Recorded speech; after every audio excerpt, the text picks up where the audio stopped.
कि महालेखाकार ने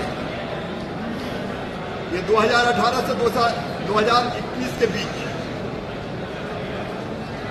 महिला बाल विकास विभाग के कुछ कार्यों का ऑडिट किया। इसमें 19 और 20 शामिल है और ये ड्राफ्ट रिपोर्ट इस ड्राफ्ट रिपोर्ट को अंतिम नहीं माना जाता। ऑडिट की प्रक्रिया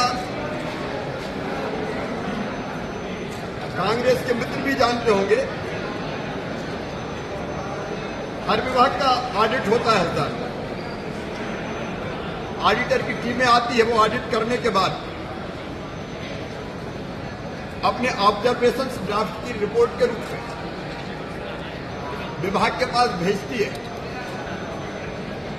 और विभाग से फिर अपना पक्ष जानने की बात कही जाती है।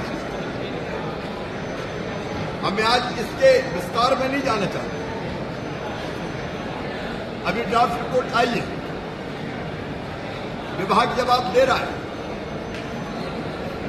उसके बाद कैग को रिपोर्ट जाएगी, फिर कंडिका बनेगी, विधानसभा में आएगी, विधानसभा में चर्चा होगी, लोक लेखा समिति के सामने जाएगी। लेकिन मेरा साफ कहना है कि हम तथ्यों को बारीकी से देख रहे हैं। कहीं गड़बड़ी अगर पाई गई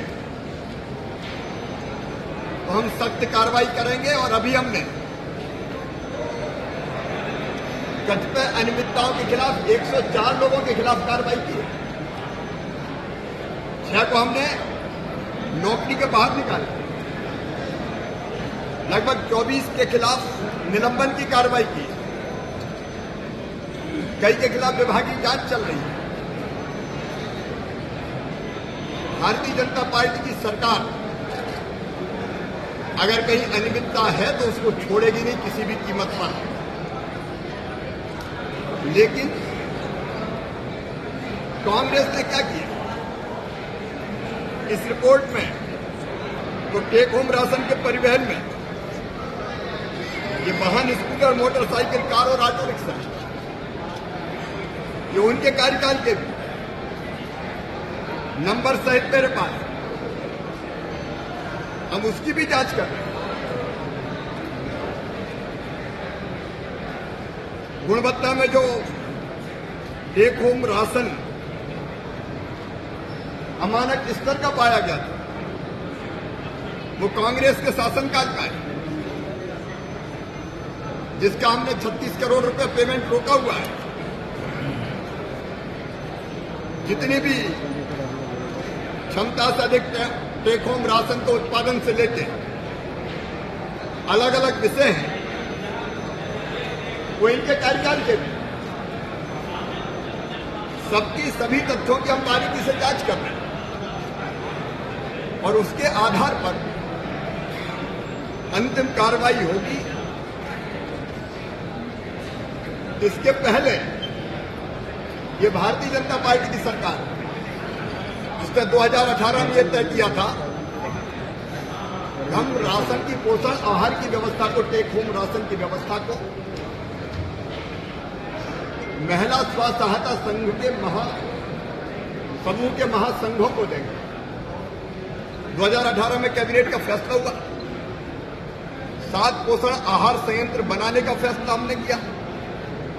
वो पोषण आहार संयंत्र बन भी गए, बीच में सरकार चली गई। तब कौन थे जिन्होंने वापस इन पोषण आहार संयंत्रों को एमपी एग्रो के माध्यम से के नाम पर फिर ठेकेदारों को सौंपने का षड्यंत्र किया था?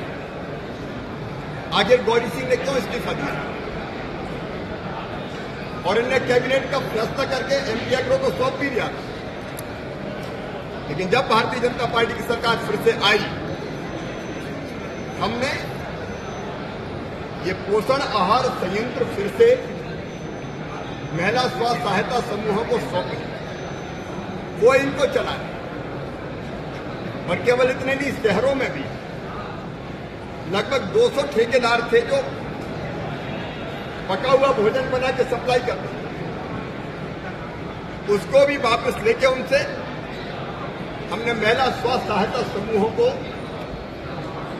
देके महिला सशक्तिकरण का काम। प्रदेश में सरकार के प्रयासों से कुपोषण कम हो रहा है, लेकिन आज कांग्रेस इन सब बातों को सुनना नहीं चाहती थी। मैंने अपने वक्तव्य में सारी बातें विस्तार से कही हैं। कांग्रेस चर्चा से भागी, कांग्रेस को केवल हंगामा खड़ा करना था। वक्तव्य में जो बातें आती वो सुनना नहीं चाहते थे। और इससे हमारे ये कहने के बावजूद वक्तव्य के बाद हम नेता प्रतिपक्ष को सुनेंगे, कोई अन्य सदस्य बोलना चाहे तो वो भी बोले, लेकिन उनने केवल हंगामा किया। हम सारी सच्चाई जनता के बीच में और जनता की अदालत में ले जाएंगे। पोषण आहार मामले में कांग्रेस ने भ्रम फैलाने की कोशिश की। सरकार ने फैसला किया एक वक्तव्य के माध्यम से सारी स्थिति सदन को और सदन के माध्यम से जनता को स्पष्ट की जाए। अब सदन में वक्तव्य देना ये सरकार का अधिकार है और इस अधिकार का अनेकों बार प्रयोग हुआ है। अब मुझे ये समझ में नहीं आता कि अगर सरकार तथ्यों को रखना चाहती थी वक्तव्य के माध्यम से, तो आगे प्रतिपक्ष को दिक्कत करती। प्रारंभ में हमने कह दिया था, मुझे दिखेगा नहीं, मुझे क्या दिखेगा। और वक्तव्य की हमने अध्यक्ष जी से अनुमति ली थी, माननीय अध्यक्ष महोदय ने अनुमति दी और उसके अंतर्गत वक्तव्य देने का हमने फैसला किया था। और उस समय ही हमने ये कह दिया था कि नेता प्रतिपक्ष बोले और कोई सदस्य बोले, हर एक प्रश्न का उत्तर दिया जाएगा, लेकिन कांग्रेस को चर्चा से भागना, उनको तथ्यों से मतलब नहीं। और इसलिए जब मैं वक्तव्य दे रहा था तब उन्होंने हंगामा किया और सारी बातें ठीक से न आ पाए, इस बात का प्रयास किया।